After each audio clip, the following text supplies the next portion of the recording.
Selamat pagi para peserta didik. Apa kabar? Semoga senantiasa sehat. Nah, sebelum kita memulai pembelajaran kita pada pagi hari ini, yuk kita mulai dengan berdoa menurut agama dan kepercayaan kita masing-masing. Berdoa dimulai. Amin. Nah, kalian sudah mempelajari tentang sistem pernafasan pada manusia pada pembelajaran sebelumnya.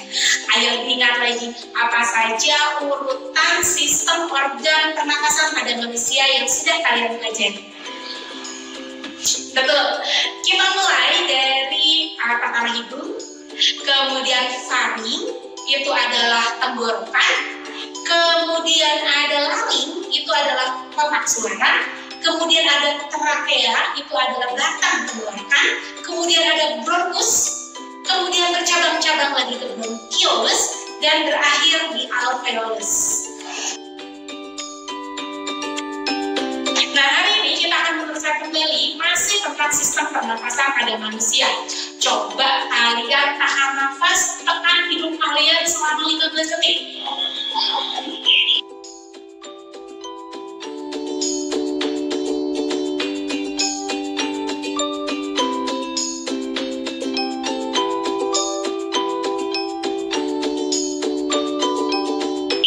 Bagaimana rasanya? Apakah kalian dapat bernafas? Hal ini menunjukkan bahwa manusia tidak dapat hidup tanpa udara atau oksigen. Bayangkan bila ada seseorang yang menderita gangguan pernafasan, pasti orang tersebut akan sangat kesulitan untuk bernafas. Oleh karena itu, yuk kita bersyukur kepada Tuhan yang Maha Kuasa atas nikmat dan nafas yang luar biasa ini. Tahukah kalian apa saja gangguan yang terjadi pada sistem pernafasan? Yuk kita pelajari hari ini. Judul materi kita hari ini adalah gangguan pada sistem pernafasan manusia dan upaya untuk mencegah atau menanggulanginya. Ini kompetensi dasar materi yang akan kita pelajari hari ini, yaitu menyajikan karya tentang upaya menjaga kesehatan sistem pernafasan. Dan ini adalah istilah-istilah penting yang akan kita bahas hari ini. Dan mengapa penting? Karena dengan mempelajari materi ini akan membantu kalian, membantu saya juga untuk mengetahui berbagai gangguan pada sistem pernapasan dan dapat melakukan upaya supaya kita tidak tertular penyakit-penyakit dan gangguan-gangguan pada sistem pernapasan. Nah, silakan kalian berkelompok 4-5 orang dalam satu kelompok untuk melaksanakan kegiatan Ayo Kita Diskusikan tentang gangguan pernapasan dan efek asap rokok pada sistem pernapasan.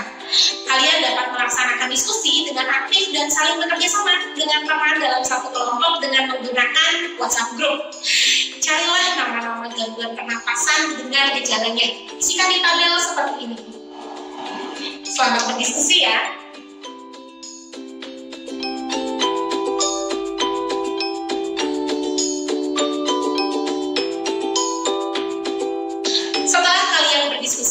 Adakah di antara kalian yang menyebutkan salah satu gangguan pada sistem pernapasan adalah COVID-19, penyebab pandemi sekarang ini? Betul. Infeksi COVID-19 disebabkan oleh coronavirus, yaitu kelompok virus yang menginfeksi sistem pernapasan. Pada sebagian besar kasus, coronavirus hanya menyebabkan infeksi pernapasan ringan sampai sedang, seperti flu. Akan tetapi, virus ini juga dapat menyebabkan infeksi pernapasan berat seperti pneumonia, Middle East Respiratory Syndrome atau MERS, dan Severe Acute Respiratory Syndrome atau SARS. Ada dugaan bahwa virus corona awalnya ditularkan dari hewan ke manusia. Namun kemudian diketahui bahwa virus corona juga menular dari manusia ke manusia. Seseorang dapat tertular COVID-19 melalui berbagai cara, yaitu yang pertama tidak sengaja menghirup percikan ludah atau droplet yang keluar dari penderita COVID-19 saat mereka batuk atau bersin. Yang kedua, memegang mulut atau hidung tanpa mencuci tangan terlebih dahulu setelah menyentuh benda yang terkena cipratan ludah penderita COVID-19. Dan yang ketiga, kontak jarak dekat dengan penderita COVID-19. Nah, para peserta didik, virus corona dapat menginfeksi siapa saja. Tetapi efeknya akan lebih berbahaya atau bahkan fatal bila terjadi pada lanjut usia, ibu hamil, orang yang memiliki penyakit tertentu, perokok, atau orang yang daya tahan tubuhnya lemah, misalnya penderita kanker. Karena mudah tertular, virus corona juga beresiko tinggi menginfeksi para tenaga medis yang merawat pasien COVID-19. Oleh karena itu, para tenaga medis dan orang-orang yang memiliki kontak dengan pasien COVID-19 perlu menggunakan alat pelindung diri atau APD. Selain COVID-19, ada beberapa gangguan pada sistem pernapasan. Kita bahas satu persatu ya, agar kita semua dapat melakukan upaya pencegahan sehingga tidak tertular penyakit pernapasan. Yang pertama ada influenza. Influenza merupakan penyakit yang disebabkan oleh virus influenza. Inilah gejala influenza. Virus influenza keluar dari tubuh seseorang bersamaan dengan batuk dan pilek, kemudian disebarkan melalui udara. Selain itu, virus juga dapat menular ketika seseorang menyentuh permukaan yang terkontaminasi virus. Kemudian orang tersebut menyentuh mulut dan mata. Agar kamu tidak mudah tertular virus influenza, sebaiknya kamu selalu menggunakan masker ketika berkendaraan dan rajin mencuci tangan dengan menggunakan sabun sebelum makan. Baiklah, kita masuk ke yang kedua ya, yaitu tonsilitis. Nah, ini dia nih bocorannya. Kalau di belakangnya tis, itu berarti radang. Radang itu berarti ada infeksi. Tonsilitis berarti ada radang di tonsil, gitu maksudnya. Tonsil itu amandel, itu berfungsi sebenarnya untuk menyaring virus dan bakteri yang akan masuk ke dalam tubuh bersamaan dengan makanan atau udara. Apabila imun tubuh dalam kondisi lemah, maka virus dan bakteri akan menginfeksi tonsil tersebut sehingga dapat menyebabkan penyakit tonsilitis. Gejala tonsilitis yaitu sakit tenggorokan, tonsil mengalami peradangan, batuk, sakit kepala, sakit pada bagian leher atau telinga, dan demam. Nama-nama bakteri dan virus penyebab tonsilitis ada pada slide.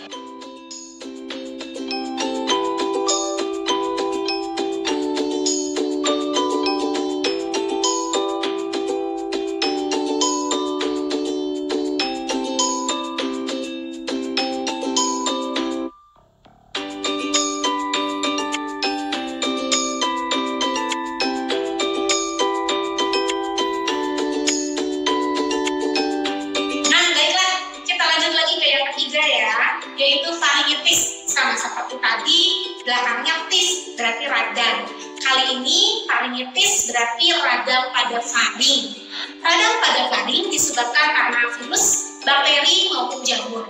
Nama virus dan bakteri penyebab faringitis ada pada slide.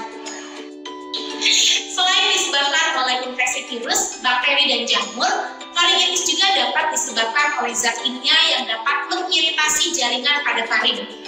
Faringitis merupakan penyebab umum sakit tenggorokan. Orang yang menderita faringitis biasanya disertai dengan radang tonsil atau amandel yang menyebabkan rasa nyeri saat menelan makanan.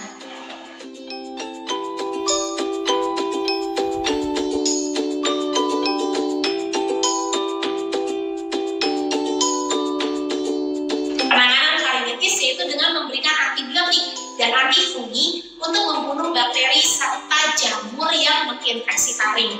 Selain itu, tentu saja ditambah dengan mengkonsumsi makanan yang bergizi agar sistem pertahanan tubuh kita menjadi lebih kuat. Dan yang keempat, kita masuk ya, yaitu pneumonia. Pneumonia merupakan infeksi pada bronchiolus dan alveolus. Penyebabnya karena infeksi dari virus, bakteri, jamur, dan parasit lainnya. Namun, umumnya disebabkan oleh bakteri Streptococcus pneumoniae. Pada paru-paru, penderita pneumonia terdapat cairan yang kental. Cairan tersebut dapat mengganggu pertukaran gas pada paru-paru. Hal ini menyebabkan oksigen yang diserap oleh darah menjadi kurang. Gejala pneumonia ada pada slide. Penyakit pneumonia dapat ditularkan melalui udara ketika penderita pneumonia ini batuk maupun bersin. Penanganan penyakit ini dapat dilakukan dengan memberikan antibiotik, obat pembuat saluran nafas menjadi lebar, terapi oksigen, dan penyedotan cairan dalam paru-paru.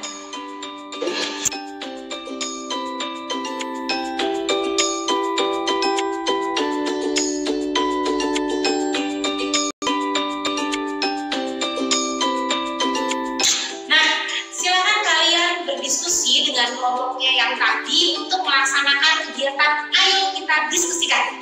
Seperti ini, tentang perokok pasif. Ini bahan diskusinya. Selamat berdiskusi ya.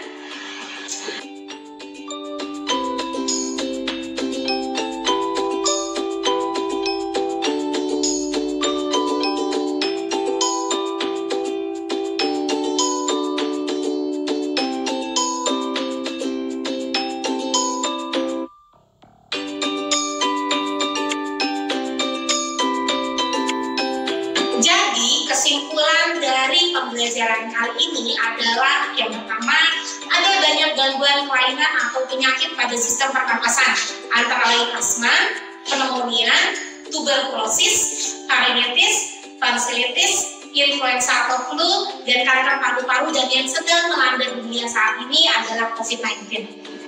Yang kedua, walaupun tidak semua, namun sebagian besar gangguan pernapasan bisa menular lewat udara atau percikan droplet atau air liur penderita.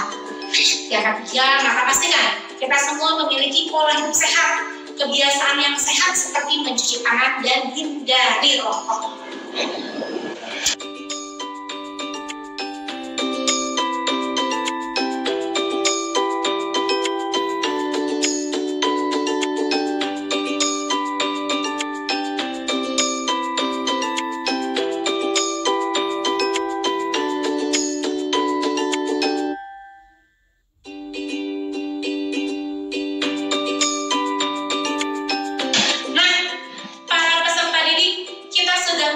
Gangguan pada sistem pernapasan manusia dan upaya untuk mencegah atau menanggulanginya. Supaya teman-teman, kenalan, dan orang-orang lain juga dapat mencegah dan menanggulangi gangguan sistem pernapasan seperti kalian, maka yuk kita sebarkan informasi ini dalam bentuk poster. Dalam poster itu disarankan cara-cara menjaga kesehatan sistem pernapasan manusia. Kalian bisa pilih salah satu gangguan sistem pernapasan yang tadi sudah kita bahas ya. Kalian bisa kerjakan secara manual di kertas A3 atau secara digital. Dan hasil posternya bisa diupload di media sosial kalian dengan tagar jaga kesehatan pernapasan dan mention medsos guru kalian ya, supaya kalian juga dapat nilai. Pastikan buat yang menarik dan informatif. Seperti ini contohnya.